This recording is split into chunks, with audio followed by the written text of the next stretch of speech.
大家好，欢迎来到一番风味。香菇鸡肉可以说算是我家经常吃的一道菜了，既简单又方便。今天给大家分享一下做法。首先，提前把干香菇洗干净，然后用温水浸泡1个小时。再准备一些姜片、蒜片还有葱花。喜欢吃辣的话，可以再准备1个尖椒，切成片。土豆切成小块之后，清洗掉淀粉，泡水备用。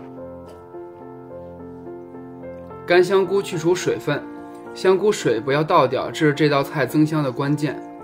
我喜欢再准备几个鲜香菇，因为干香菇吃不到那种很嫩很肉透的口感，香菇一切2半就可以了。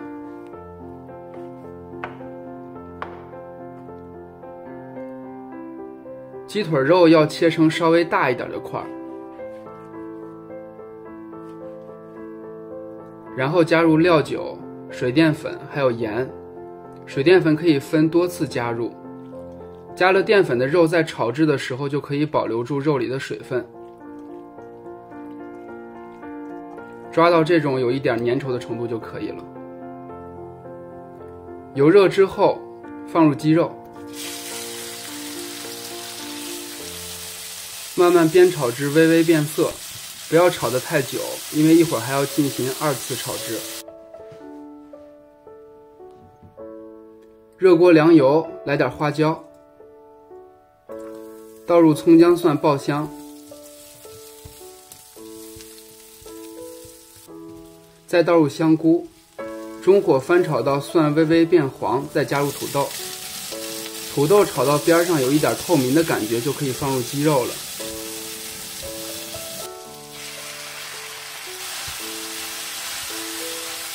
翻炒几下之后，加入生抽、老抽和盐调味儿。香菇很容易入味儿，所以盐不要加太多，不然香菇会咸。翻炒到鸡肉上色。这里我会用100毫升的啤酒，不仅可以去腥，而且还有比较好的增香的效果。接着倒入香菇水，来增加这道菜的浓郁度。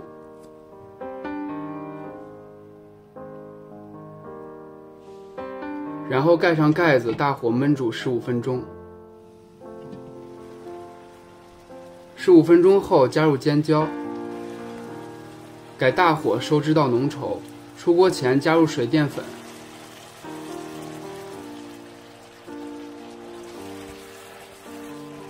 这样做出来的香菇鸡肉味道特别浓郁。如果你觉得我的视频对你有一点帮助的话，别忘了帮我点赞和关注。我们下期再见，拜拜。